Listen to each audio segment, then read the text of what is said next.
좋은 교회에 온 것 같아서 너무 좋고요. 또 목사님은 저긴 도전하면 어렵다고 그래가지고 제가 굉장히 좋았습니다. 왜냐하면 제가 오늘 주제가 믿음과 도전 했는데요.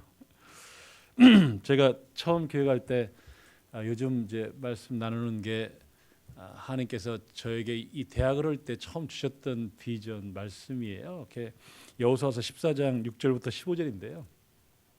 너무 길으니까 제가 14장 10절부터 12절까지만 제가 읽겠습니다.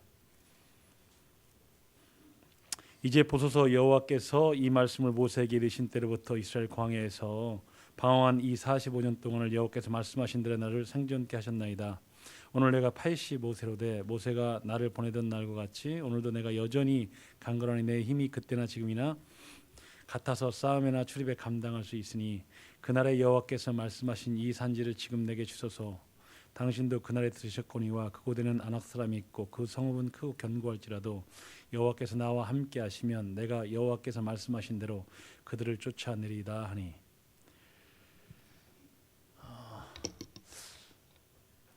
저는 제 고향이 충남 부여입니다. 저희 7남매인데 제가 처음 우리 집에서 예수 믿었습니다. 저희 6째고요. 딸 5 낳다가 저 나가지고 이렇게 아들을 귀하다고 그렇게 하는데요. 제가 예수 믿어가지고 굉장히 집에서 많이 혼났습니다. 우리 권 씨는 또 뭐 안동 해가지고 막 하여튼 엄청나게 제사들 많고 그래서 굉장히 어려웠습니다. 서울에 올라와서 제가 너무 행복했습니다. 왜냐하면 교회 열심히 다닐 수 있었고 제가 CCC 연결돼서 하여튼 매일같이 전도로 다니고 속으로만 했습니다. 그러다가 제가 90년도에 마닐라 그 대회에 가서 거기서 선교 헌신하게 됐고 그다음에 들어와서 제가 캠퍼스에서 계속 선교 기도 모임을 하다가 제가 선교사 나갔습니다. 제가 4학년 1학기 때 1년 휴학하고 선교 1년 훈련 받고 4학년 2학기 복학하고 결혼하고 그러니까 제가 저한테 제 아내한테 제가 평생 잘해야 됩니다. 왜냐하면 학생한테 결혼한 여자니까 잘해야 되는 것 같아요. 근데 제가 참 못했어요. 그리고 제가 93년도 2월달에 졸업하고 제가 7월달에 선교사 나갔습니다. 교회가 봉천동에 조그마한 달동네 정말 40명 모이는 교회에서 저를 파송해줬고 제 아내는 할례교회 다녀가지고 협력 받고 나갔습니다. 그래서 저는 나갈 때 제가 2명의 제자를 키우자 이게 제 인생의 목표였고 제가 몽골에서 그렇게 해야 되겠다 그만 가지고 갔습니다.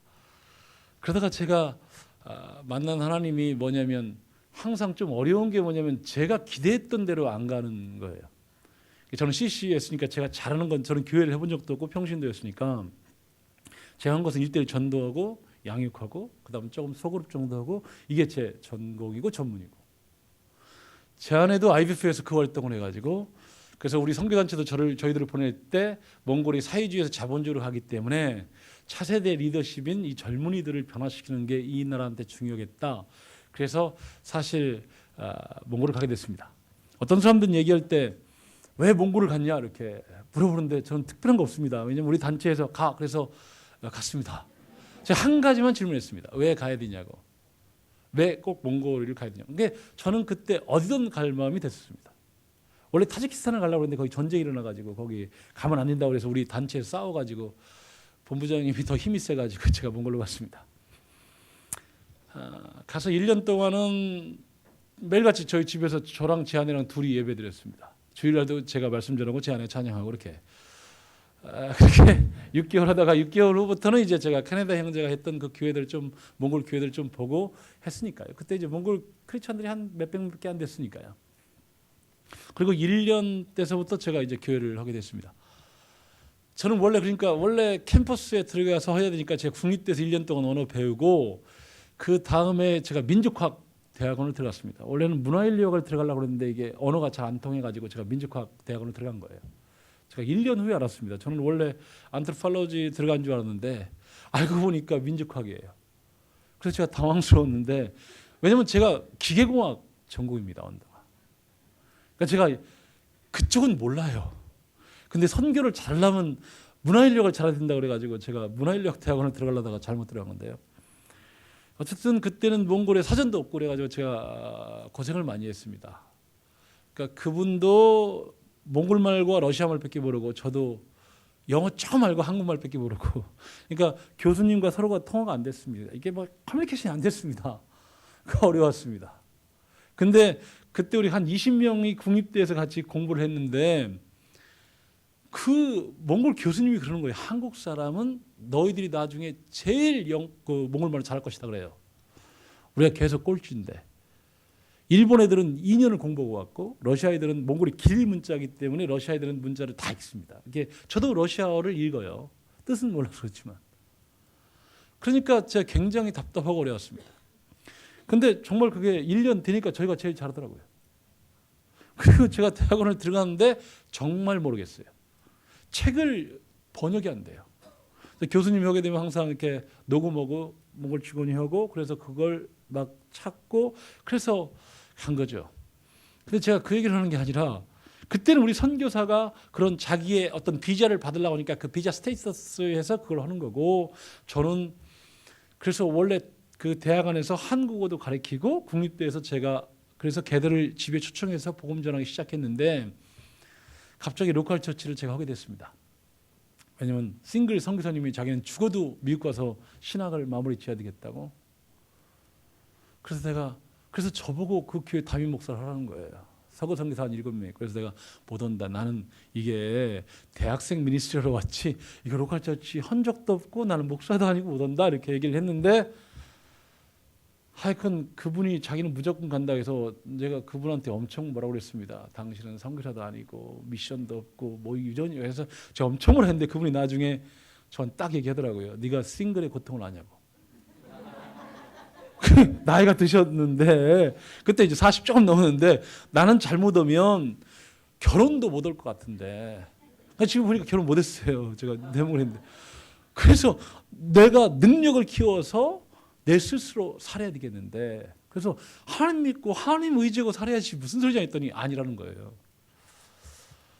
그래서 정말 개판이구나 제가 생각을 하고 제가 아침에 기도하는데 하나님이 저한테 그 마음을 했어요. 그냥 그분이 그러면 네가 안 와주면 그냥 자기는 그냥 교회 그냥 몽골 교회 주고 그냥 다 떠나겠다고 그래가지고 정말 웃기다. 근데 내 감정적으로 가면 안 되겠다 그렇게 이제 말을 했었는데 하나님이 그때 참 그들 제 기도원데 하나님이 좀 보여주신 게 있어가지고 그 할머니들이 저를 이렇게 안아줄 때요. 이렇게 제가 주일 한번 메시지를 제가 전했습니다. 예배에 대해서 메시지를 전했는데 가는데 이렇게 안아주는데 몽골은 그 유목민족에 가지고 채취를 맞습니다. 그러니까 저한테 훅 와가지고 안고 그냥 양쪽으로 이렇게 하거든요. 근데 이 사람들이 뭐지 해가지고 키스하는 줄 알고 그래서 뭐야 이렇게 했는데 이게 몽골 사람들 이렇게 숨을 들여 마셔요. 그래서 양쪽으로 숨을 들어 마십니다. 그게 채취를 맞는다고 하는 건데 한쪽만 해주고 않는 거라서 왜 안 해주냐고 그랬더니 당신이 우리 교회에 풀로 오면 해주겠다고. 그래서 제가 그랬어요. 안 온다고.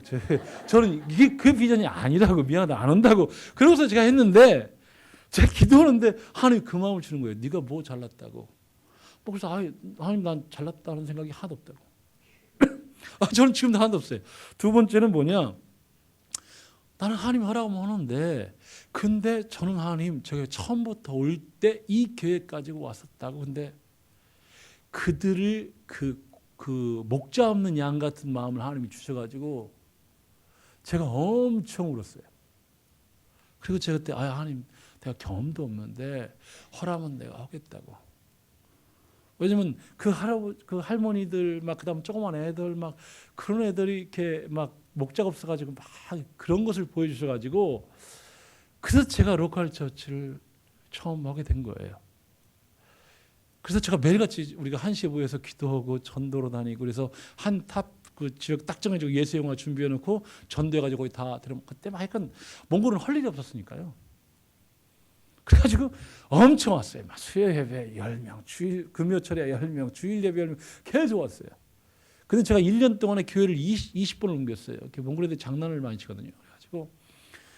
그래서 제가 처음 안 해봤던 로컬 처치였어요.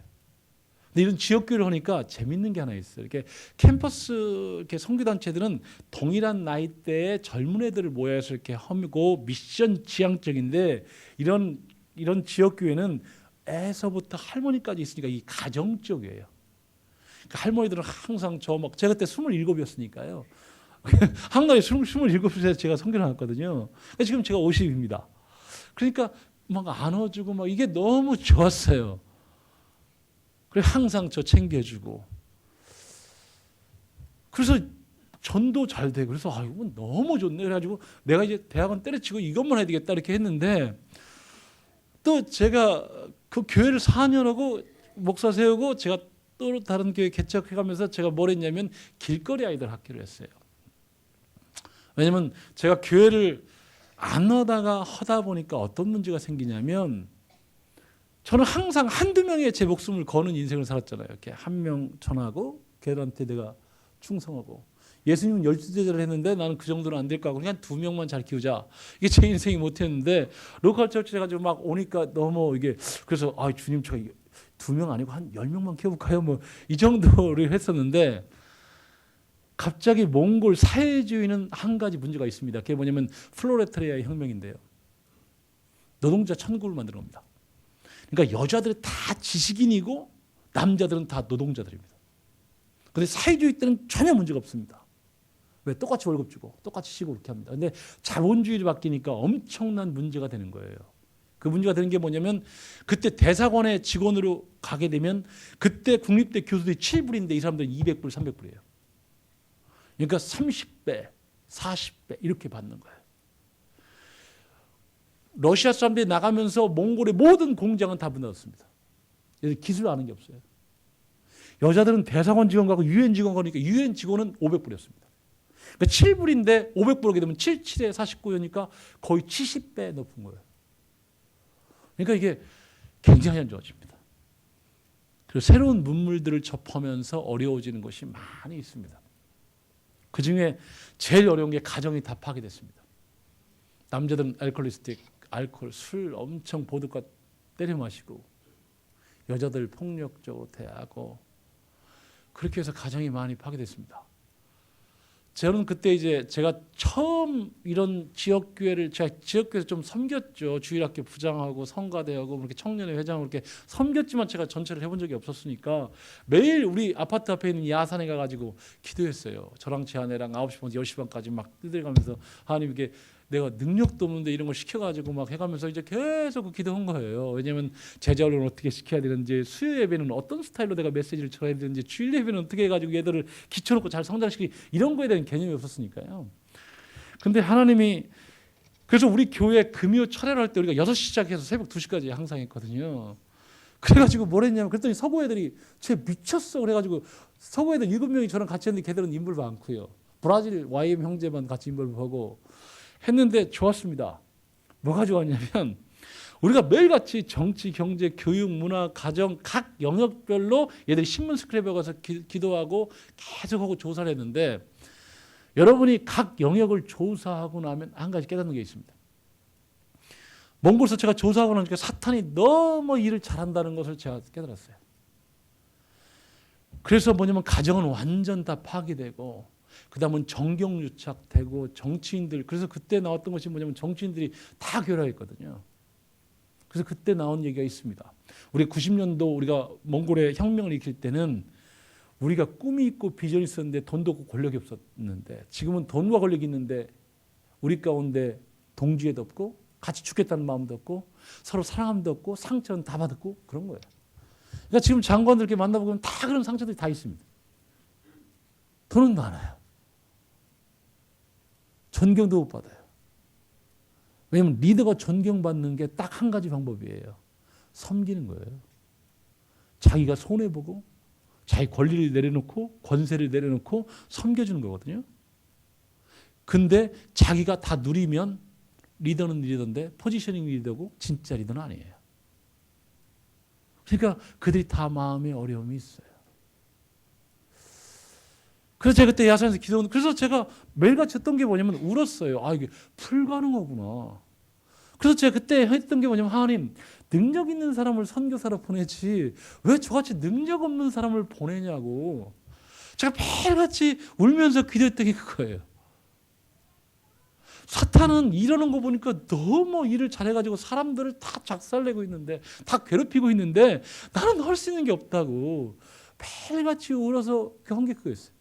제가 그때 후원을 우리 본청 달동네에서 25만 원 해주고 뭐 해가지고 내 친구들 좀 해가지고 40만 원. 근데 쉽지가 않았어요. 왜냐하면 국립대 1년 수업료가 2,000불이에요. 그러니까 한 번에 다 내라는 거예요. 그래서 돈이 없다. 매달 내게끔 해달라. 그러니까 뭐 전혀 아무것도 안 됐어요. 그래서 제가 매일같이 기도는 그거였는데 하나님이 저한테 툭 친 게 그거예요. 너는 사탄이 전능하다고 생각하냐? 저는 그거 생각해 본 적이 없어요. 사탄이 전지하다고 생각하냐? 그래서 네가 믿고 있는 내가 전지전능하다고. 내가 걔보다 훨씬 더 크다고. 그게 왜 그러냐고.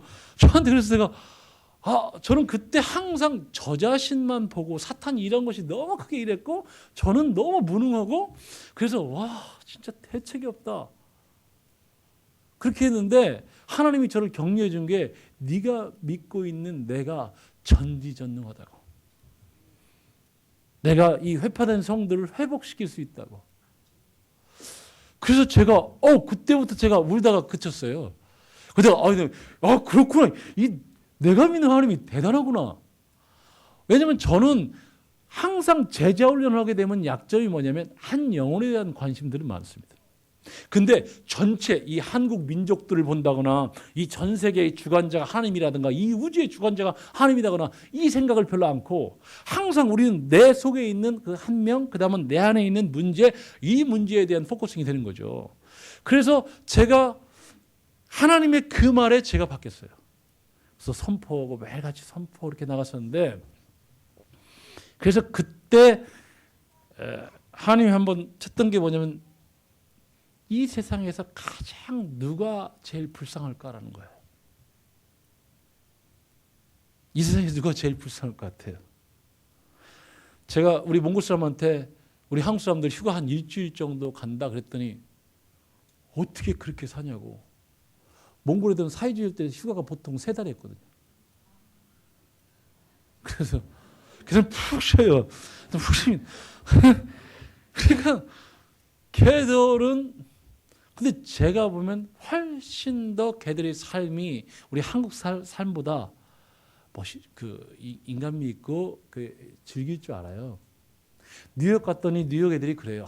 자기들은 문화를 향유한다. 그래서 뭘 향유하는데? 그래서 뮤지컬 한번 보고 영화 보고 그게 문화를 향유한다는 거예요. 저 별 재미없어요.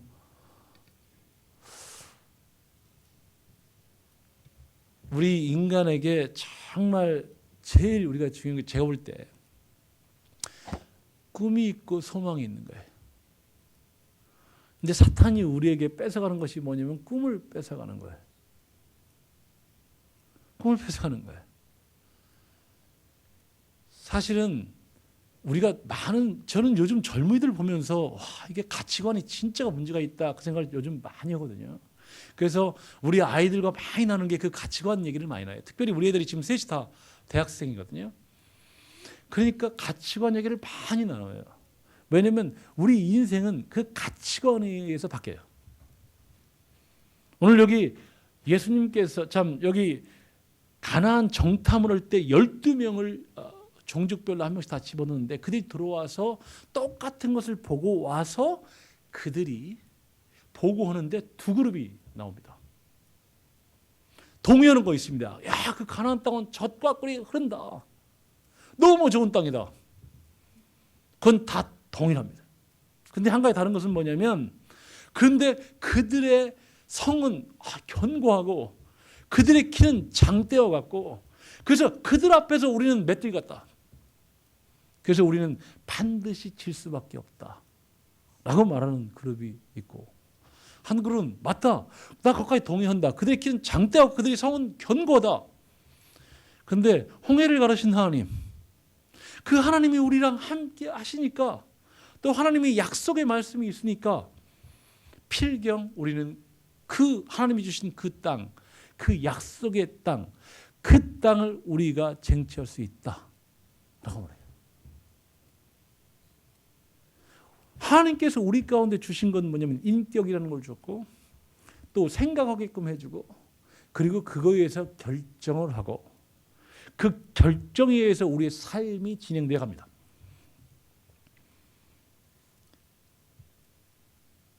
근데 제가 우리 크리스찬들을 보게 되면 어떤 사람은 그 하나님이 주신 그 믿음이라는 것을 통해 가는 사람이 있고, 어떤 사람은 그걸 통하지 않고 교회는 나오고 기도는 하는데 그냥 자기 힘으로 살아가는 사람이 있습니다.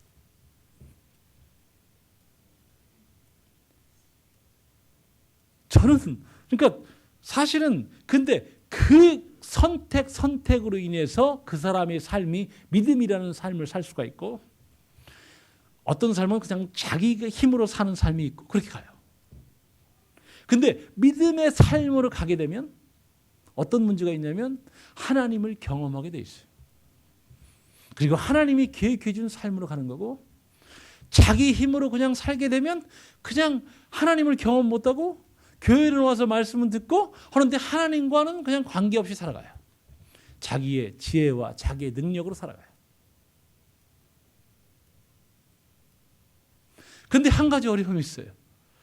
하나님이 주셨는데 그걸 취해 가는데 우리 가운데 항상 문제가 없냐는 거예요.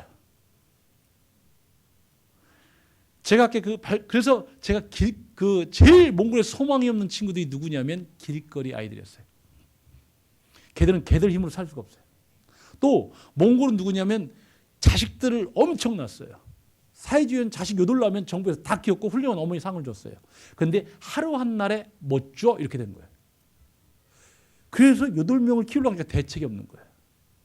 근데 거기서 부부가 이혼하게 되면 정말 더 대책이 없어요. 그래서 이혼당한 그 아내의 자식이 10명, 그러면 이 사람들은 못 사는 거예요. 또 두 번째는 자녀들이 버린 노인들. 요 세 그룹이 몽골의 그들은 도움받지 않는 못 사는 그룹이었어요. 그래서 제가 길거리 아이들을 위한 학교를 설립하게 된 거예요.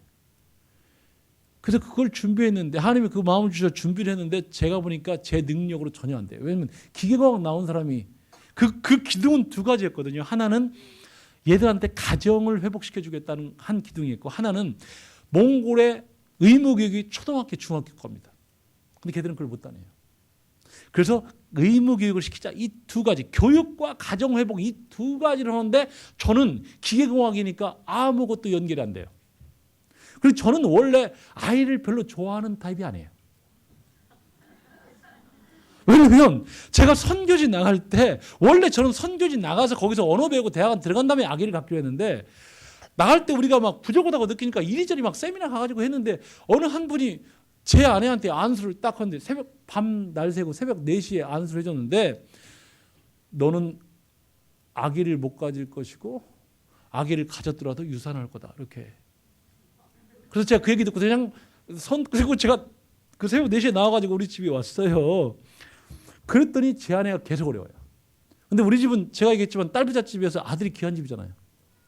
그러니까 우리 아버님이 결혼식 날 결혼 끝나고 나서 제 아내한테 딱 한 게 있어요. 야, 너는 내가 너한테 바라는 거 딱 하나다. 결혼하면 손자 하나만 좀 나한테 안겨줘라. 이랬거든요. 근데 애기 못 낳는다고 해서 제 아내가 그다음부터 매일같이 기도하는 거예요. 매일같이 애기 같자는 거예요. 그래서 우리가 애기를 가졌어요. 그래서 애기를 가져서 그것도 연년생, 그러니까 94년 1월, 95년 5월, 97년이어가지고 셋을 쭈그리 나가지고 제가 죽는 줄 알았어요. 왜 죽냐? 제 아내가 낮에 제가 이러고 갔다 오면 제 아내가 낮에 자기가 아기를 낳기 때문에 저녁은 네가 봐야 된다는 거예요. 그럼 난 낮에 이러고 밤에 아기 봐야 돼. 그러니까 제 인생이 너무 어려운 거예요. 그래서 제가 어떻게 했냐면 좀 죄를 저질렀어요. 그래서 쉽게 자는 법이 있어요. 이불을 같이 뒤집어 쓰는 거예요. 그럼 둘이 숨을 헐떡헐떡 하다가 그냥 자는 거예요. 그러니까 제가 보통 3번을 깼거든요. 그러니까 못 자겠는 거예요. 그래서 제가 아기를 정말 싫어했어요. 그러니까 제가 무슨 길거리 애들에 관심 있겠냐고. 그래서 내가 하나님이 허락해서 그 프로젝트를 준비해서 그때 YM의 홍성원 대표가 몽골에 왔을 때 제가 그분을 만나가지고 얘기했어요. 이거 YM 해라. 너희들은 긍휼도 많고 자비도 많으니까 이거 해라. 내가 설립 다 해주고 내가 해주겠다 해서 YM이 허기를 했다가 한국 가가지고 마음이 바뀌어가지고 못 하겠다고 연락이 와가지고 제가 짜증을 냈거든요. 근데 전화를 끊으니까 대책이 없잖아요. 그래서 하나님 이게 무슨 일이냐. 그랬다가 제가 하게 됐거든요. 그래서 제가 그때 하나님 앞에 얘기한 거예요. 하나님, 나 능력이 정말 안 된다고. 근데 하나님이 하라고 하니까 내가 하겠다고. 근데 나 정말 능력이 없다고. 그게 제 논리였어요. 근데 그때 그래서 제가 32살에 초중고등학교 교장이 됐습니다. 몽골 울란바토르 시에서는 울란바토르 시에 교장들이 한 200명 모이는데 한 달에 한 번씩 모입니다. 근데 울란바토르 시 교육감이 그 노르찌라는 분이었는데 그분이 저한테 저를 소개시켜 주겠다는 게 다 60, 교장이면 다 60세 넘었어요. 이렇게 한 30년 넘게 교장 교육이 계속 되는 거예요. 그들 앞에서 저를 소개시켜 주고 했던데 내가 싫다고 하는데 하잖아요. 그래서 했는데 그분이 저한테 딱 그러는 거예요. 저를 소개하는데요. 우리가 길거리 아이들에 대한 대책이 없었다. 그래서 우리는 포기했다. 근데 그것도 몽골 사람이 있는 외국 놈이 젊은이가 완전 교육 전문가란다. 그렇게 얘기하는 거예요. 그래서 이 길거리 아이들 그래서 학교를 얘가 세웠고 그래서 우리가 허가를 해줬다. 그래서 제가 뒤에서 히프를 막 그 교육감 찔렀어요. 내가 무슨 전문가냐고 막 엄청나게 저를 막 찬양하는 거예요. 그래서 내가 아니라고. 그래서 제가 근데 계속 말해가지고 제가 하나님 앞에 하나님 보라고 나 이제 앞으로 내한테 남은 것은 창피당하는 것밖에 없다고. 나는 진짜 아무것도 모르는데 어떻게 하냐고. 그래서 제가 나와서 한마디 허락해서 제가 한마디 했어요. 나 진짜 아는 거 없다. 우리 교육감이 가짜다. 그리고 여러분 가르쳐주면 내가 열심히 배우겠다. 그리고 제가 매일같이 하나님 앞에 기도했어요. 하나님 내가 안 한다고 그랬는데 시켰으니까 당신이 치해달라고. 그래서 기도했던 게 그거였어요. 내가 이 교장들하고 다른 특성화된 게 뭔가 딱 두 가지였어요. 첫 번째는 제가 외국 사람 저 혼자 했어요. 내가 한국 사람이다. 그러니까 내가 한국 책을 번역해야 되겠구나. 두 번째는 내 선교사잖아요. 크리스찬이잖아요. 그래서 내가 기독교 좋은 교육법을 번역해야 되겠다. 그래야 내가 이 사람들보다 잘하는 것이 딱 한 개라도 있어야 될 거 아니에요. 그래서 제가 그걸 한 거예요. 근데 기독교적 용어를 쓰지 않고 세상적인 용어를 쓰는데 기독교적 마인드를 가지고 이게 사람을 변화시키는 것. 그래서 제가 스타트를 해보니까 딱 두 군데 저한테 잡혔어요. 원동현 박사님이 5차원 전문교육법이 있었고 그다음은 수원 기독초등학교 김유세 목사님 그때 협동학습 창의성 교육이 있어가지고 제가 두 군데를 연락했더니 김유세 목사님은 안 와서 제가 안 오는 사람은 일 안 해요. 그래서 그때 원동현 박사 오게끔 해가지고 제가 그걸 통역을 제가 다 했어요. 그래서 뭐 장학사들 넣고 교장들 넣고 막 엄청 하고 제가 배우기 시작한 거예요. 그 책을 우리가 몇 권 냈어요. 5차원 전문교육법, 학문의 9단계, 나를 변화시킬 99야 이야기 막 하면서 약간 신문도 내가 약간 열심히 했어요. 그래서 몽골에서 제가 교육법 잘하는 줄 알아요. 근데 아는 게 없어요. 아는 게 없어요. 그래서 제가 그 학교를 세우게 되고 그런데 길거리 대학을 세우게 된 것은 하나님이 희한한 방법으로 길거리 아이들은 완전 몽골에 그냥 버린 아이들을 위해 섬겼다면 몽골 대통령이 우리한테 대학을 세우라는 것은 몽골의 탑 대학을 세우라는 거예요. 그래서 우리 학교가 제일 수능 점수가 제일 높습니다. 두 번째는 전체를 다 영어로 합니다. 세 번째는 우리 학교의 30%가 외국 학생입니다. 한동대가 몇 프로가 외국 학생인지 아세요? 4%입니다. 제가 한동대 잘 알아요. 왜냐하면 제가 한동대 MBA를 했고 두 번째는 김영길 총장님이 한동대에서 꼭 MBA를 해야 된다고 그래가지고 제가 어쩔 수 없이 MBA를 했고요. 제가 김영길 총장님이 몽골에 초청해달라고 해서 제가 교육부 장관 만나서 초청해줘가지고 제가 그래서 김 총장님이 대학점 설립하라고 그래가지고 제가 하게 된 거거든요.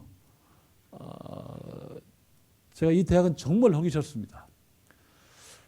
왜 하나님이 주신 일을 하기 싫으냐면 하나님이 안 좋은 습관이 있어요. 제가 볼 때 왜냐면 2주 동안에 3분의 총장이 몽골에 99년도에 와가지고 저보고 대학 하라는 거예요. 그래서 내가 미쳤냐? 앉는다. 김영길 총장님이 대학 그래서 내가 앉는다 그랬어요. 왜 그러냐? 내가 그래서 하나 예언하겠다 그랬어요. 한동대도 얼마 안 돼서 세속화될 거다. 연대랑 똑같이 될 거다. 제가 그랬거든요. 그랬더니 너 왜 저주를 하는구나 막 저한테 엄청 뭐라 그랬거든요. 그래서 내가 어차피 다 그렇게 간다. 하버드 예 다 그렇게 가고 어차피 다 그렇게 가야 돼 있다. 제가 그랬어요. 그랬더니 뭐 그놈은 네가 대학 하면 내 대학 좀 하겠다고 막 그랬어요. 근데 그 말을 믿었다가 제가 엄청 당한 거죠. 그게 믿을 말이 안 돼요. 우리 인간의 말은 별로 믿어서 도움이 되는 게 없어요. 그래서 제가 하나님 앞에 그때 기도한 게 딱 하나 있어요. 하나님이 허락하면 저한테 확신을 보여달라고. 그래서 제가 기도를 그렇게 했죠. 근데 확신을 보여달라고 말한 다음에 제가 불안한 게 있었어요. 저는 하나님의 음성을 잘 못 들어요. 하나님의 음성을 잘 못 듣는다는 불안함이 있어요. 왜 그러냐면 제가 몽골에 가서 캠퍼스 미니스트리를 한다고 그랬다가 제가 로컬 처치 하게 돼가지고 교회 막 개척하고 목사님한테 뒤지게 혼나고, 그다음은 못 오는 제가 전혀 관계없는 길거리 아이들 학교를 해가지고 제가 했던 거고. 그러니까 제 가운데 뭐가 있냐면 난 하나님 음성을 잘 못 듣는구나. 그 열등감이 있었어요. 근데 하나님이 그 저 열등감을 좀 치유해 준 게 있어요. 제가 애들을 막 키워봤잖아요. 우리 애들 키워봤잖아요. 셋을 키워봤잖아요. 근데 보통 걔들이 일어나려면요 3,000번을 넘어졌다가 일어난대요. 그러면 우리 애가 여기서 이렇게 해가지고 뚝 넘어져가지고 다쳤어요. 그럼 누구 잘못이에요? 애 잘못이에요? 부모 잘못이에요? 그러니까 제가 중생을 받아가지고 영적인 나이가 1살이야. 그래서 막 하나님을 위해서 막 하려다가 제가 사건을 쳤어. 그러면 제 잘못이에요? 누구 잘못이에요? 그래서 제가 한 가지, 제가 하나님 일할 때 항상 마인드가 뭐냐면 하나님, 제가 제 일하고 싶지 않습니다. 저는 하나님 일 하고 싶습니다. 첫 번째 제 마음이에요. 그래서 저는 항상 무슨 일을 하게 될 때는 하나님이 진짜 이거 하나님 일인가 제 일인가 그거에 대한 관심이 제일 많아요. 그러니까 제가 돈이 있냐 없냐 그 생각 않고, 그래서 제가 그때 한 게 뭐냐면 이게 하나님이 정말 저를 통해서 하고 싶다면 하나님이 저한테 확신을 주셔야 된다고, 표적을 보여주신다고. 그렇게 기도하고 나니까 제가 불안한 거예요. 어떤 불안함? 하나님 표적을 보여줬는데 제가 못 볼 수 있으면 어쩌지? 이런 불안함이 생긴 거예요. 그래서 제가 하나님 앞에 기도한 거예요. 하나님, 딴 걸 보여주고 천국 가서 권으면 내가 너한테 이렇게 딱 표적을 보여줬는데 네가 못 봤어. 이렇게 말하면 하나님 치사한 거라고. 그러시면 안 된다고. 그래서 제가 하나님 앞에 한 게 뭐냐면 나는 정말 잘 모르니까 하나님 아시죠? 제가 잘 못 듣는 거니까 아시니까. 그러니까 돈을 주던 땅을 주던 둘 중에 하나를 주라고. 그러면 내가 알겠다고 그랬어요. 그랬는데 하나님이 저한테 저보고 울란바토르시에 땅을 찍으라고 그랬어요. 그래서 제가 지금 우리 MI 땅은 제가 찍은 거예요. 왜냐면 거기 몽골 과학원이라고, 몽골리안 아카데미 오브 사이언스라고 해서 몽골에 사이언스 닥터가 2,000명 있어요. 그래서 몽골 발전을 위해서는 여기 얘들이 발전해야 되겠다 해가지고 제가 거기를 찍었던 거거든요. 그래서 제가 어쩔 수 없이 대학을 하게 된 거예요. 그러면 왜 제가 하나님이 이렇게 하시는 일에 대해서 제가 싫어하냐? 그러면 하나님께서 일을 딱 허락하고 이 대학을 허락하고 했을 때 제가 몽골 대통령이랑 저랑 만나서 대통령이 이 국제형 대학을 세우라고 한 거예요. 왜? 몽골은 중국과 러시아의 강대 역사에 샌드위치 되어 있다. 첫 번째. 그래서 우리가 내몽골도 중국한테 뺏겼는데 이 외몽골밖에 안 남았는데 이 외몽골 근데 인구 300만이 살기엔 충분하다. 니네 남한의 15배다. 우리 남한의 15배거든요. 그러니까 300만이 살기에 충분해요. 지하자원도 엄청나게 많아요. 세계 하여간 세계 7대 지하자원국이에요. 그래서 자기네들이 대통령이 그래요. 자기들이 고민을 했대요. 어떻게 하면 이 몽골이라는 나라를 중국이나 러시아한테 뺏기지 않고 살 수 있을까? 딱 한 가지더래요. 인재를 양성해야 되겠다. 그래서 대학 허가를 막 해줘가지고 몽골 사람들이 대학을 다 세웠는데 그 사람들이 다 인재 양성에 관심 없고 돈 벌려고 한다는 거예요. 그러니까 그놈은 너랑 나랑 합작하자. 그래서 내가 싫다고 그랬어요. 왜냐면 이게 비전이 다르면요 합작하게 되면 진짜 나중에 싸워요. 제가 그래서 합작하는 이유가 뭐냐? 제가 제 아내를 진짜 사랑하거든요. 제가 매일같이 새벽 1시에 헤어지고 그래서 3시까지 집에 와서 3시까지 전화하고 6시에 또 만나고 그렇게 1년을 살았거든요. 근데 그렇게 좋아 미쳐서 제가 사귀었는데 결혼하고 나니까 엄청 싸우는 거예요. 대책이 없어요. 그래서 제가 예수 안 믿고 성경 안 했으면 정말 이혼했을 거예요. 저랑 제 아내는 완전 달라요. 성격이 180도 달라요. 그러니까 너무 어려워요. 무슨 덮는 배필인가 이 생각이 들었어요. 15년 지나고 그러니까 돕는 배필인 것 같아요. 저랑 완전 다르니까. 근데 한 가지 깨닫는 것은 젊었을 때는 제가 강했는데 나이가 들수록 제 아내가 강해져요. 그러니까 제가 똑바로 안 살면 제가 인생이 말년이 어렵겠다 그 생각을 요즘 많이 하고 있어요. 잘해야 되겠다고 생각하고 있어요. 제일 무서워요. 어쨌든. 근데 그래서 몽골 대통령이 그 얘기를 해가지고 사실은 그래서 내가 합작 안 씁니다. 그랬더니 조건을 걸어요. 국제형 대학을 해야 된다. 그래서 내가 국제형 대학이 뭐냐? 그랬더니 전체를 다 영어로 강의해라. 그랬더니 사탄이 저한테 뚝 얘기해요. 너 영어 못 얻지? 그래서 제가 기억은 나는데 영어를 못 얻지. 유학도 안 했는데. 그래서 내가 아멘 그랬어요. 그러면 대통령한테 거짓말하면 안 되지. 너 못 얻는다고 빨리 말해. 그런데 하나님이 저한테 툭 치고 온 게 있어요. 야, 모세가 말에 얻으려니까 아론을 붙였지. 야, 미국, 캐나다, 호주, 뉴질랜드 1.5세 이스라엘 엄청 많잖아. 걔들이랑 같이 이러면 되지. 너 대학 혼자 할 거야? 원래 혼자 할 수가 없어요. 같이 협력해야 돼요. 그래서 지금 우리 MIU 안에 선교사들이 100명이 있어요. 11개국이 거기서 왔어요. 그래서 제가 그때 한 게 그거였어요. 그래서 아멘. 그래서 제가 그때 들었는데 대통령이 두 번째 전개 뭐냐면 너희가 실용음악 실용이라네. 실용 학문들 해라. 우리가 몽골의 역사학, 철학 이런 걸 우리가 잘한다. 그러니까 그런 거지 말고 우리한테 진짜 이 세계 시대에 필요한데 우리가 못 하는 거. 국제 경영. 그다음 IT, BT IT가 어떻게 21세기를 이끌어가는지 우리는 모르겠어. 그래서 우리 학교가 지금 10개 학과가 있습니다. 그건 다 실용입니다. 국제 경영, 패션, 다 실용. 그래 가지고 사실 그 학과를 설립하게 돼. 세 번째는 뭐냐면 니네 학교가 정말 좋다면 몽골의 공무원들 교육하고 싶대요. 몽골 발전에 가장 저하는 게 이 공무원들이래요. 그래서 니네 학교가 정말 좋으면 공무원 교육을 시키고 싶다 그래요. 그래서 지금 저희가 행정대학원이 있습니다. 그래서 제가 그때 물어봤어요. 좋은 대학교라는 게 뭐냐? 당신이 생각할 땐 좋은 대학교가 뭐냐 했더니 제가 뭐라 그럴까 이렇게 약점이 제가 하나 있는 게 뭐냐면 제가 사람을 별로 어려워질 않아요. 대통령을 제가 별로 어려워질 않아요. 왜냐하면 제가 하나님의 대사잖아요. 제가 더 높을 확률이 많잖아요. 걔는 몽골 대통령이 제가 하나님의 대사고. 그래서 제가 그랬더니 대통령이 자식이 질문도 오네 이렇게 해가지고 짜증을 냈는데 딱 그랬더니 이제 고민을 하더니 딱 한 가지 하는 거예요. 유학생이 40% 이상이 되면 좋은 학교라고 생각한다는 거예요. 몽골 국립대가 1%도 유학생이 안 오거든요. 근데 하나님이 저한테 하는 말이 제 60세까지 제 비전이 뭐냐면 시베리아에 110개 소수민족이 있습니다. 여러분은 시베리아는 동토의 땅이라고만 생각하죠. 추워요. 겨울에 보통 몽골이 30도라면 거기 40도. 또 에벤키족이라고 걔들은 술록 타고 다니는데 걔들은 50도, 60도 이렇게 가거든요. 여름에 가보면 와, 이게 천국이에요. 여름에 가면 제가 남진 노래 부르고 다녀요. 막 저 푸른 초원에 막 초원이 그 전 세계 나무의 40%가 거기 있습니다. 그리고 호수들이 엄청 깨끗합니다. 그리고 거기 전도로 다니면 예수 엄청 잘 믿습니다. 그냥 러시아 말로 되면 우리가 막 떠듬떠듬 읽으면 걔들이 막 읽고 자기가 예수 영접합니다. 근데 약점이 하나 있어요. 약점이 뭐냐면 선교사들이 안 가요.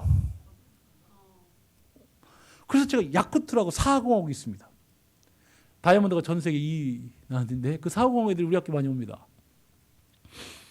거의 영하 한 50도 가죠. 그러니까 여름이 한 2개월 있고 나머지 10개월이 겨울인데 제가 한국에 막 얘기해가지고 한 분이 그 사하공항을 갔어요. 여의도 순복음 파송을 갔는데 이분이 2년 끝나고 3년째 되는데 돌아오겠다는 거예요. 제가 열받아가지고 제가 아니 도대체 교회를 세우다 끝도 안 내고 가는 게 어딨냐고 제가 막 말하거든요.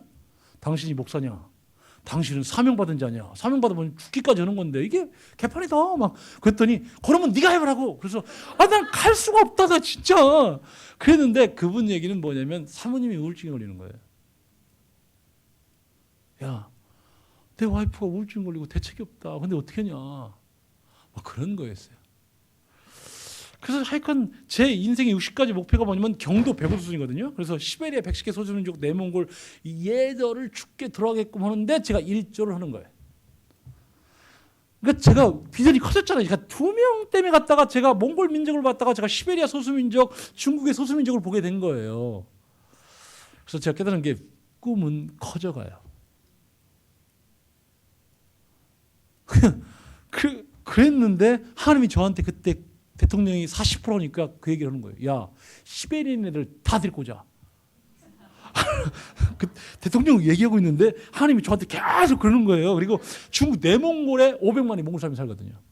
근데 걔들 전독이 어려운 게 뭐냐면 다 지방에 있거든요. 왜 애들이 막 거기 지금 후루부터 도시에 가 있거든요. 근데 몽골 애들은 유목하고 있으니까 지방에서 계절별로 옮겨 다니는 거거든요. 거기를 가려면 공안 당국이 왜 가냐, 뭐 때문에 가냐, 누구 만나냐 이거 다 조사하거든요. 그러니까 안 돼요. 그래서 우리가 느낀 게 뭐냐면 제가 그래서 왜 부총재 이런 사람들 얘기해요. 불가능하다. 너희들 지금 전략이 진짜 개판이다. 안 된다. 너희들 도시에만 살지 않냐. 너희들 만나게 매일같이 중국 한족들 만나지 않냐. 근데 우리가 소수민족 하려고 그러지 않냐. 막 그래서 제가 막 따지거든요. 그렇게 해가지고 얘들의 어려움이 그거였어요. 그래서 제가 그 땅을 가면서 정말 복음을 전할 수 있는 대책이 없네. 그 생각을 항상 가졌거든요. 어떻게 전해야지 했는데 하나님이 저한테 그런 거예요. 제가 대학 들어가서 진짜 제 마음대로 예수 믿었거든요. 제가 서울에 올라와가지고 제가 우리 부모님으로부터 제가 떠나고 나니까 제 마음대로 예수 믿었거든요. 그래서 하나님이 그걸 하는 거예요. 걔들을 데리고 와서 여기서 열심히 복음 전하자. 뭐 이런 거예요. 그러니까 하나님이 저한테 허락한 게 뭐냐면 야, 내몽골, 우이그르, 이슬람자족, 조선족, 티베트 얘들 다 데리고 오고 그다음에 시베리아에 있는 뭐 예를 들면 부리아트, 투바, 야크트, 알타, 야카스 얘들 다 데리고 오자. 그렇게 해서 하나님이 저를 홀딱 이렇게 해가지고 제가 넘어간 거예요. 근데 비전을 하나님 앞에 받았을 때 위기가 있습니다. 제가 대통령이랑 약속을 이제 나가잖아요. 근데 대통령이 야, 땅은 내가 줄 텐데 너 돈 있니? 갑자기 그걸 물어보는 거예요. 이게 외국 사람한테 이렇게 너무 무시하는 거 아니에요. 그래서 근데 순간적으로 제가 돈이 없네라는 생각이 확 들었어요. 이게 하나님 이게 믿음이 좋을 때는 하나님의 것이 다 내 것 같고 하나님이 안에 돈도 있고 막 이제 네가 내 것 같고 믿음이 없을 때는 내 주머니를 보니까 돈이 없고 이 천국과 지옥을 왔다 갔다 하는 거예요. 그게 어려워요. 그러니까 제가 하나님이 안 좋다는 게 뭐냐면 그런 거예요. 비전을 주고요. 돈도 찔끔 줘요. 안 주는 게 아니에요. 찔끔 줘요. 사람도 조금 줘요. 시스템도 조금 줘요. 그러니까 이게 안 주는 것도 아니고 이게 완전 안 주면 이거 하나님 뜻이 아니네. 그리고 때려치면 되잖아요. 이게 뭐 제가 꼭 할 필요가 뭐가 있어요.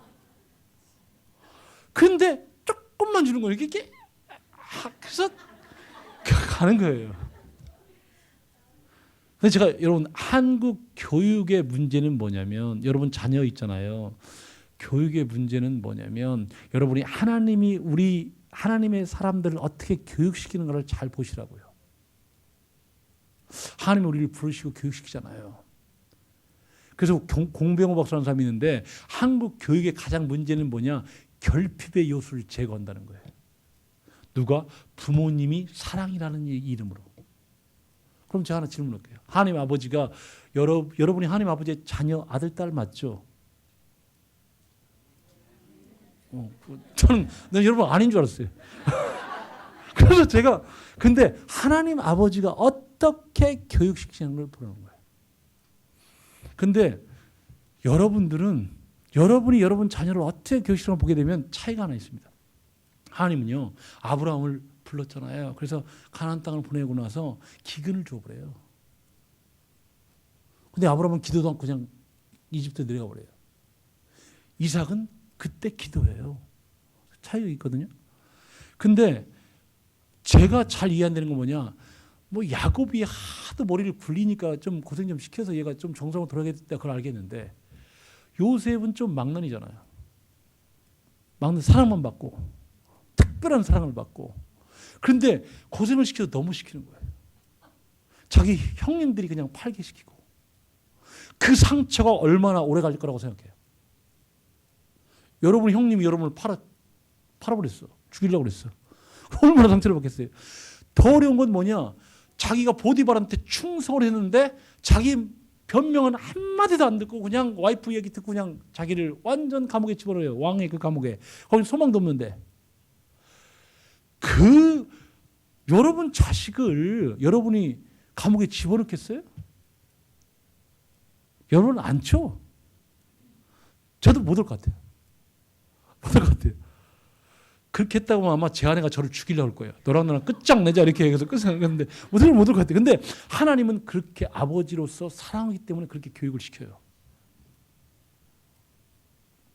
하나님이 이럴 때 제가 어렵다는 게 뭐냐면 저를 낭떠러지까지 딱 세워놔요. 너 여기서 어쩔 거야? 딱 세워놓고 말하는 거예요. 어쩔 건데. 근데 하나님이 왜 그러냐는 거예요. 우리가 하나님 말씀은요. 하나님은 말씀인데 하나님의 역사는 예를 들면 홍해 딱 있어요. 모세한테 딱 그러는 거예요. 야, 지팡이를 홍해에다 물에 대.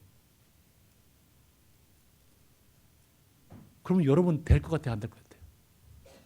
예? 다 쳐다보고 있는데. 어쩔 거예요? 여호수아한테는 요단강을 건너가는데 그 법궤를 메고 이렇게 걸어가는 거예요. 한 발짝 갈 때마다 가요. 근데 하나님의 기적은요. 똑같은 게 하나도 없어요. 예수님의 치유하는 방법이 다 다르고요. 출애굽했을 때 그 광야에서 하나님의 역사가 다 달라요. 똑같은 게 없다니까요. 똑같은 방법으로 하면 우리가 너무 편할 텐데 똑같지가 않아요. 그래서 하나님의 일을 하게 될 때 고생하게 돼 있어요. 생고생하게 돼 있어요. 그래서 제가 하나님 너무 싫어요. 아니 자기 일 하라고. 그래서 부모님이 제가 선교지 나갈 때 저희 어머님이 새벽 4시까지 저녁 6시부터 우리 누님들 다 모아놓고 얘기한 거예요. 나는 어머니 없으면 못 산다. 그래서 울기 시작해서 우리 집안이 다 울었어요. 그리고 우리 누님들이 얘기했어요. 너 부모님을 공경을 하는데 너는 왜 공경을 하냐? 네가 예수를 개판 믿고 있다. 그 얘기를 했거든요. 울다가 잤어요. 근데 저희 어머님은 나를 샜어요. 담배를 그냥 하나를 다 피웠어요. 그 새벽 4시에 저를 깨는 거예요. 그러는 말이 네 기도 제목이 너 기도한다는데 네 소원이 우리 집안이 다 예수 믿는 거라면서 나는 너 없으면 못 살 것 같고 그러니까 이렇게 하자. 너는 그냥 여기 한국에 있고 내일서부터 우리 7남매 다 교회 가는 걸로 하고 이렇게. 그리고 너 딴 사람 나간다는 사람들 네가 열심히 도와주고 그러면 되는 거 아니냐. 그러면 너도 나도 이렇게 우리가 살펴볼 수 있는 거 아니냐 이렇게 얘기하는 거예요. 근데 정말 제가 그때 느끼는 건 뭐냐면 우리 어머님이 진짜 자기의 할 수 있는 최대한. 그러면 저한테 그랬어요. 너 왜 그렇게 나 너 때문에 살았는데 너 왜 이렇게 나를 괴롭히냐고. 지금 저희 어머니 85세세요. 제가 한국에 오면 아침 저녁으로 전화를 드려요. 전화 안 하면 저희 어머님이 난리가 나요. 막 누님과 전화하고 권어머니 없어 있다가 막 난리가 나요. 너무 어려워요. 그래서 그 사랑이라는 게 저한테는 굉장히 쉽지가 않아요. 제가 무슨 얘기하려다 이렇게 된 건데. 그러니까 뭐냐면 그러니까 나는 진짜 하나님이 우리를 정말 사랑하시는데 왜냐하면 자기 독생자를 보내서 우리를 사랑하잖아요. 근데 그 교육 방법이 고난이라는 결핍이라는 걸 쓰신다니까요. 근데 여러분은 그걸 다 제거한다니까요. 그러니까 여러분 자식이 망나니가 되는 거예요.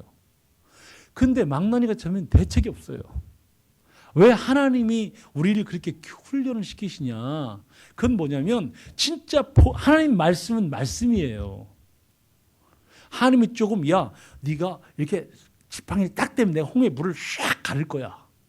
방법? 그래서 막 바람을 막 껴가지고 내가 싹 가릴 거야. 이렇게 자세히 가르쳐주면 제가 믿기가 너무 편하잖아요. 그럼 그렇게 되는 거예요. 그래서 우리가 근심도 않고 이렇게 그 말씀을 믿는데 하나님은 말씀을 안 해주고 한다니까요. 그러니까 막 제가 믿을까 말까 이게 너무 어렵다니까요. 그래서 하나님 이게 보이지 않는데 그 말씀으로 이 세상을 창조됐다.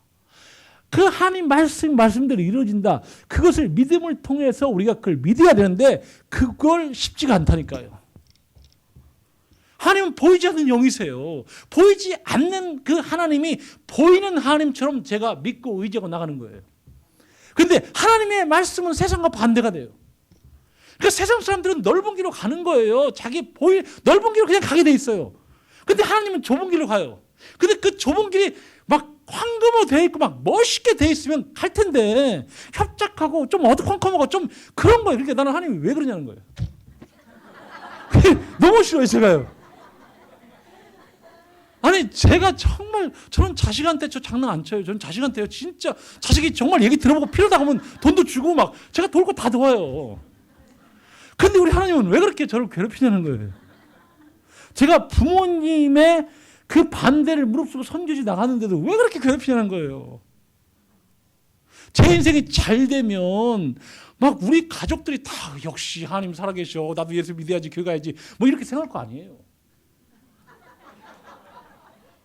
그래서 제가 무엇이든지 새롭게 시작하는 걸 제 아내가 정말 싫어해요. 제 길거리 아이들 학교 그거 97년 9월 달에 시작했는데 그래서 온누리교회가 그 시작하면서 온누리교회가 이사장교회가 들어오고 온누리교회 제가 파송이 된 거예요. 저는 온누리교회 다녀본 적이 없어요.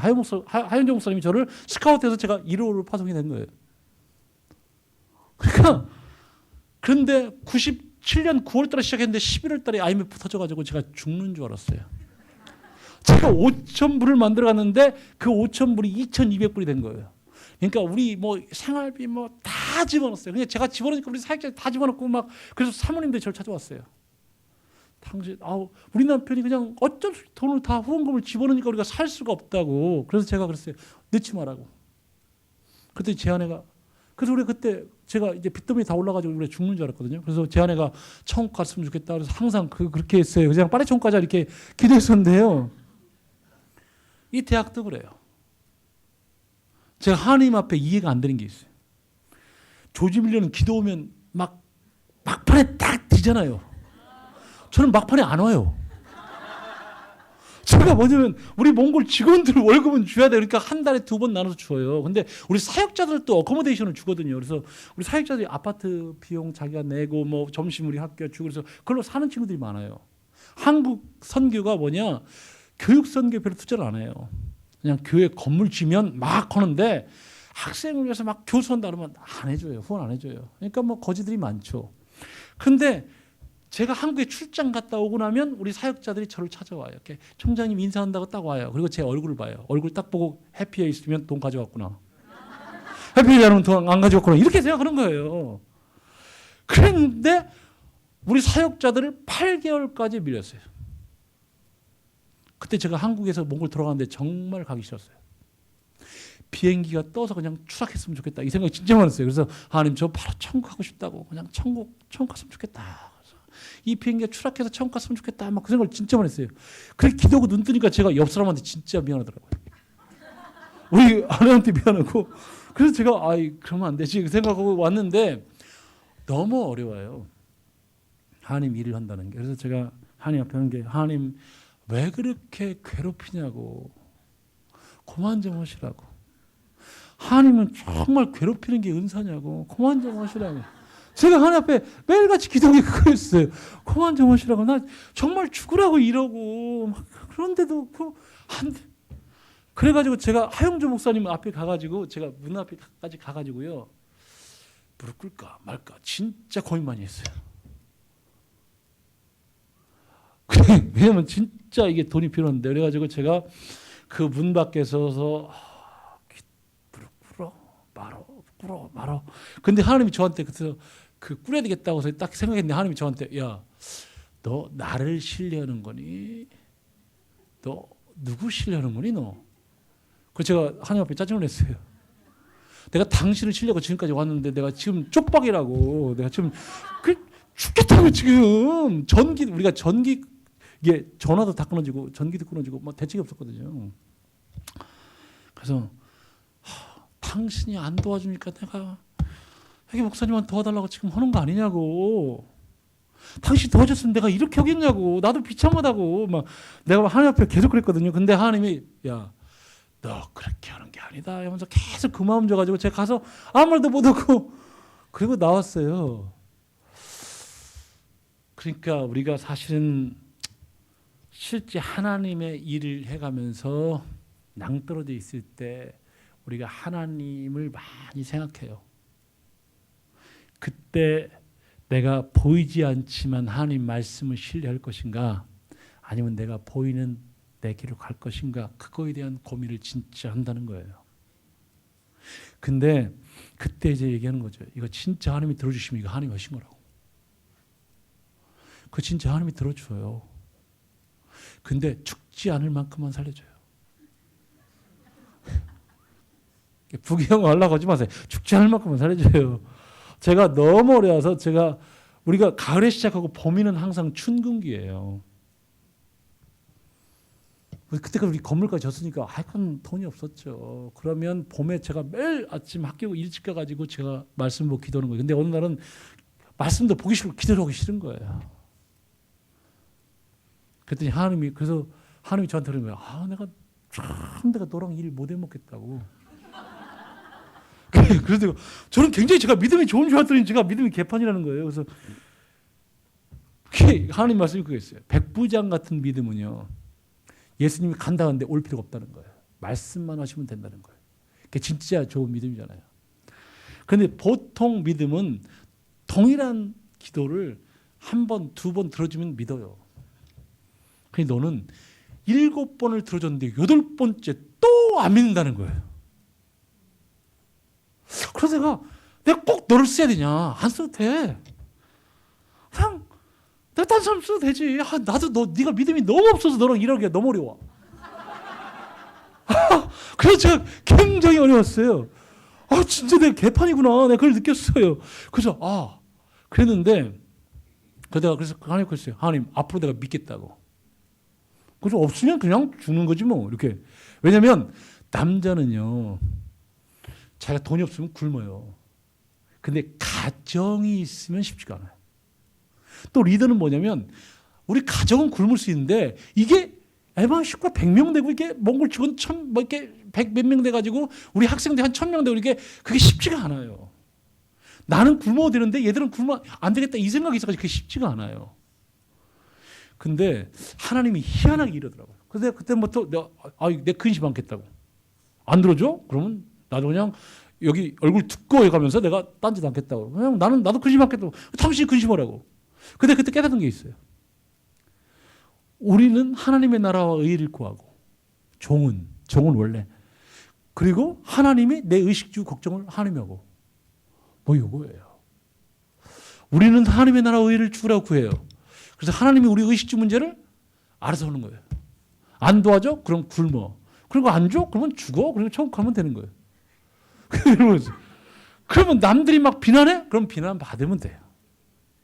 비난을 제가 하도 많이 받아가지고 어렵지 않아요. 어렵지 않아요.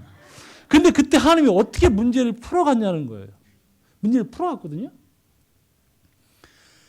어느 날 갑자기 이용규 박사가 제가 이렇게 보스턴 가서 집회해가지고 걔가 헌신해서 왔는데 그 친구가 내려놓음이라는 책을 써가지고 엄청나게 돈을 벌었어요.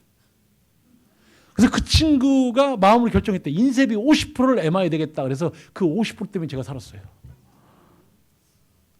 그러니까 그게 제가 혼자 괜히 근심한 거예요. 두 번째는 뭐냐면 그 포에버 21이라고 그 패션 있습니다. 미국에서 제일 잘 나갑니다. 저는 이렇게 사람에 대해서 별 관심이 없어요. 그러니까 하나님이 만나게 해준 사람에 관심이 있는 거지. 그래서 그분이랑 제가 처음 우리 학교 와서 만났을 때 제가 막 얘기했더니 한 5분 얘기했더니 그분이 총장님 리더십 양성 그만 얘기하세요. 저 관심 없어요. 제가 리더를 양성한다면 미국 대학을 사요. 그래요. 그래서 제가 소수민족 얘기할까? 그러려다가 때려쳤어요. 그래서 5분 얘기하다가 그러시냐고 잘 가시라고. 그래서 악수를 넣으니까 이분이 갑자기 바뀐 거예요. 얘 뭐지? 이 생각을 자기가 했대요. 보통 사람들은 자기 오면 어떻게든지 후원을 받으려고 이렇게 그래서 어떻게든지 자꾸 돈 몇만 불이라도 뜯으려고 그러는데 얘는 왜 이러지? 이런다는 거예요. 그래서 근데 저는 관심이 없어요. 왜 관심이 없냐? 하나님이 주는 돈으로 살고 싶고 하나님이 주는 사람으로 살고 싶은 거지 내가 뭐 거지도 아니고 그렇게 하기 싫었어요. 그래서 그분을 보냈어요. 그랬더니 그분이 감동을 받았어요. 그러더니 왜 MI에 패션 디자인 학과 있냐? 그래서 제가 얘기했죠. 몽골이 가축이 5천만 되거든요. 양, 염소, 그래서 몽골의 울, 캐시미어, 이게 몽골이 전 세계의 30%를 차지합니다. 근데 질이 제일 좋아요. 그래서 우리가 그걸 좀 해보려고 한다. 그래서 그러냐 그랬더니 MI 패션 디자인은 우리가 지원하겠습니다. 그래요. 그래서 고맙다고. 왜냐면 그걸 믿으면 나중에 상처받아요. 보내주면 그때 감사해야 되는 거지. 그걸 믿었다가 나중에 안 보내주네 이렇게 하게 되면 이게 상처가 되는 거예요.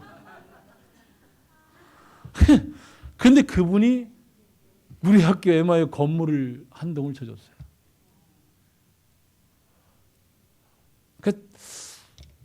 뭐랄까요? 그러니까 제가 하나 깨달은 게 있어요. 우리가 여러분이 능력이 없잖아요. 저같이 능력이 없잖아요. 그러면요 하나님이요 능력 있는 사람을 붙여줘요. 근데 능력 있는 사람을 붙여줄 때 여러분의 능력이 필요해요. 그걸 뭐냐면 그 능력 있는 사람과 같이 협력할 수 있는 능력이 그 큰 능력이에요. 그 사람을 막 그렇게 의지하지도 않고 그 사람한테 자존심 상하지도 않고 열등감 느끼지도 않고 제 길을 꿋꿋하게 가는 거예요.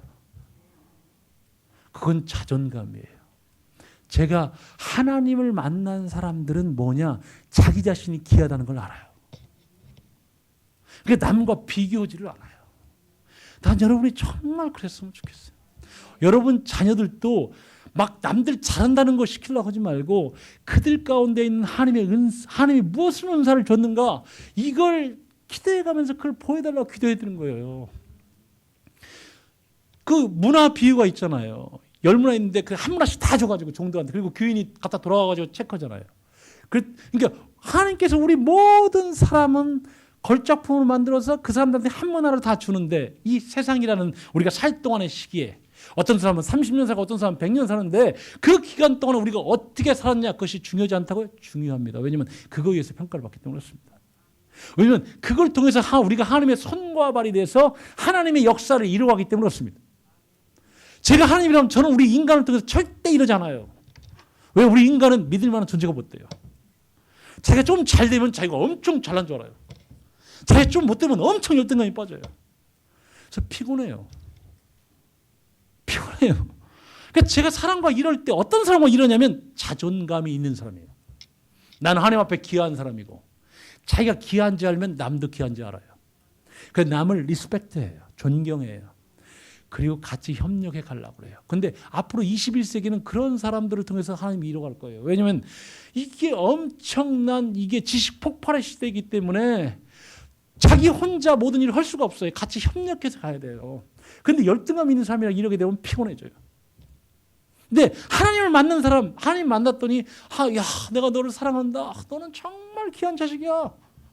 예수님 요단강에서 그렇게 세례받을 때처럼 내가 너는 기뻐하는 자고 내 사랑하는 아들이다. 그렇게 여러분이 자기 자신의 확신이 있어야 남들도 귀하게 보고 남과 내가 열등감 갖지도 않고 교만함 갖지도 않아요. 그래서 우리가 주신 은사에 대한 관심을 갖고 그것을 디벨롭해 가는 거예요. 근데 그것은 하나님으로부터 훈련을 받게 되는데 그것이 고난이라는 걸 통해서 결핍이라는 걸 통해서 하나님으로부터 오는 그걸 통해서 우리가 충분하게 되는 거예요. 그러면 그 사람은 뭘 깨닫냐면 하나님이 살아계시는구나. 하나님이 내 기도를 들어주시는구나. 그걸 확신하고 가는 거예요. 저는 여러분 가운데 사실은 그래서 하나님 우리를 낭떠러지 가운데 딱 놓는 거예요. 그래서 그곳에서 하나님을 만나는 거예요. 하나님을 만나면 환경은 바뀌지 않는데 하나님의 도우심을 우리가 알아요. 그래서 우리 믿음이 성장해 가요. 근데 여기서 한 가지 조심할 게 있어요. 많은 사람은 뭐냐? 스킬을 배워요. 사역 스킬을 배워요. 근데 그게 아니라 어느 날 제가 하나님 앞에 그랬어요. 하나님 이제 뭐 할까요? 말씀하세요. 그랬더니 하나님이 저한테 그런 마음을 주세요. 야, 나 너 그 얘기 징글맞다. 너 매일같이 내 앞에 가서 뭐 할까? 이렇게 말하니 그만 좀 해라. 너보다 능력 있는 애 엄청 많은데 너 나한테 막 그러지 마라. 너 네 막내 아들이 너한테 와서 아빠 뭐 할까? 한두 번은 좋은데 매일같이 하게 되면 난 얘기하고 싶은데 너 매일같이 그 얘기하면 너 좋겠냐? 제가 그 얘기하니까 제가 이해가 확 됐어요. 하나님은 우리같이 연약한 자를 통해서 이렇게 쓰고 싶은 마음이 있는데 더 중요한 건 뭐냐면 이러는 게 아니고 진짜 아버지와 아들의 사랑을 나누고 싶은 거예요. 그러니까 영생은 뭐냐? 요한복음 17장 3절에 영생은 하나님 아버지와 그의 아들 예수 그리스도를 아는 것이다. 알라면요, 사역을 해서 알지 못해요. 그 사람의 사귐을 통해서 알게 돼 있어요. 우리가 하나님을 잘 알아야만 우리가 넘어지지 않아요. 그래서 하나님의 성품을 알아가고 하나님의 이루는 방법을 알아가고 그래서 하나님의 음성을 듣고 그걸 알아가고 가는 거예요. 우리 인생이 가장 잘 사는 방법이 뭐냐? 하나님 아버지의 정확한 것을 알아서 그거에 믿음으로 반응해서 순종해 가는 거예요. 저는 요즘 그런 거 안 믿어요. 이제 뭐 10년 후, 20년 후, 30년 후 그래서 네가 죽을 때까지 계획을 다 세워라. 제가 보니까 그렇게 안 돼요. 왜 안 되냐면 우리 인간의 계획과 하나님의 계획은 내 생각과 다르다니까요. 그래서 저는 소원이 뭐냐? 제가 생각하는 대로 가고 싶지 않아요.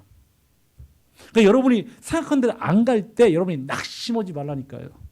와, 하나님이 새 일을 하려고 하는구나. 어이, 땡큐. 그래서 그거에 대한 기대감을 가져요. 그러나 결핍이 올 거라는 건 아세요. 눈물, 콧물을 뺄 거라는 건 아세요. 그러나 할 것은 뭐냐? 우리 하나님이 여러분을 버리지 않는다니까요.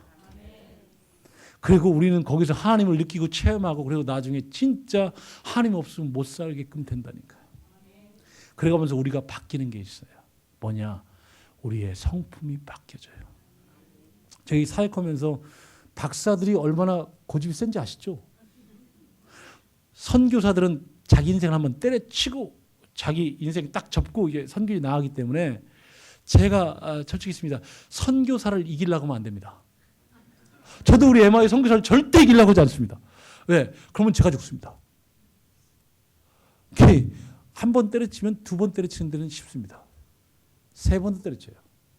그러니까 저는 선교사 이기려는 마음이 없어요. 저는 그래서 정말 그 사람들과 같이 하는 게 뭐냐? 그들을 품어주는 게 제가 리더로서의 일이에요. 인내함으로, 온유함으로, 사랑함으로. 이게 몽골서 제일 어려운 게 뭐냐? 타문화권인데 문화적 오해를 통해 가지고 생기는 원수들이 많습니다. 그런데 그들을 사랑하고 섬기는 게 정말 쉽지 않습니다. 이 부모가 자녀를 사랑하고 품으면 그 자녀는 언젠가 돌아옵니다. 근데 그런 것이 사역의 열매가 될 거냐고요? 그럼요. 정말 사람이 저 권위를 인정해 주는 건 뭐냐? 제가 우리 아버님이 초등학교도 안 나왔는데 아버님을 존경했던 이유는 뭐냐? 아버지가 저를 사랑한다는 걸 알았을 때 겁니다. 제가 예수님께 헌신한 건 뭐냐? 예수님이 내가 죄인이었을 때 나를 위해 자기 자신을 죽었다. 그걸 제가 그 사랑을 체험했을 때 제가 예수님께 제 자신을 드려버리는 거예요. 그러니까 실제 우리가 사실은 내적인 열매, 우리가 성령의 내적인 열매, 갈라디아서 말씀처럼 사랑, 희락, 화평, 오래참, 자비, 양성, 충성은 절제 이런 건데 충성이 중요하냐고요? 엄청 중요합니다. 하나님의 사역은 충성입니다. 근데 우리가 두 마음 같잖아요. 한 마음 가지고 딱 하나님만 섬기는 거예요. 어떤 사람은 막 잘 살 수 있고 어떤 사람은 못 살 수 있는데 관계없어요. 그냥 하나님 앞에서 그냥 사는 거예요. 돈이 없어요? 조금 불편한 거예요. 그냥 가방 들고 다녀야 되고 막 좀 불편한 거예요. 그러나 죽지 않아요. 그러지 마세요. 저는 오늘 여기 갈렙이요. 사실 하나님이 그 산지 정말 그거에 대해서 하나님께서 얘기했는데 저한테 산지는 견권성이 뭐냐? 시베리아 110개 소수민족, 중국의 소수민족들. 근데 하나님이 중앙아시아 페르시아를 열었어요. 그래서 아프가니스탄의 몽골계 하자르족이 700만이 삽니다. 그들이 우리나라로 와요. 중앙아시아에서 와요. 시베리아는 뭐냐? 캄차카 반도부터 블라디보스토크, 하바rov스크, 우스리스크, 뭐 치타, 뭐 그다음 울라노데, 뭐 바르놀, 그다음은 크라스노야스키, 뭐 노보시빌스크, 뭐 다 옵니다. 그래서 우리 러시아들이 우리 한 10%가 러시아들입니다. 저 이제 끝내려고 합니다. 여러분 점심 드셔야 되는데, 근데 뭐냐면 우리의 인생이 가치로운 건 뭐냐? 내가 이러지만 하나님의 은혜로 이러는 것, 하나님의 은혜를 취하는 것. 내가 이랬더니 내 이런 만큼 온다. 그것은 하나님이 없는 거예요. 내가 즐거워서 하나님 앞에 기쁨으로 일하고 또 하나님이 나한테 은혜로 덤으로 막 주고 그래서 그 덤인 걸 알고 하나님 앞에 찬송하고 덤인 걸 알고 남들한테 플로잉 해가고 그래서 하나님의 공동체가 살찌워지고 나도 귀하지만 남도 귀하고 그래서 같이 하나님의 나라를 세워가고 저는 여러분이 그런 여러분이 되었으면 좋겠습니다. 그래서 그냥 단순히 교회 다니는 게 아니라 하나님 때문에 너무 행복하고 즐겁고 그래서 막 그런 여러분이 되었으면 좋겠습니다. 그런 것이 자녀들에게 삶이 노출이 돼서 자녀들이 그걸 보고 와 내가 예수 진짜 믿어야지 이렇게 그래서 자녀들이 여러분 삶에 그 투영되는데 참 그런 좋은 부모님들이 됐으면 좋겠습니다. 기도하겠습니다. 하나님 감사합니다. 향남교회를 축복하시고 이렇게 기적을 이루셨는데 이 은혜 속의 삶이 하나님 앞으로도 지속되게 하시고 하나님 한 분만으로 만족하는 아름다운 향남교회가 될 수 있도록 은혜 베풀어 주십시오. 예수님 이름으로 기도했습니다.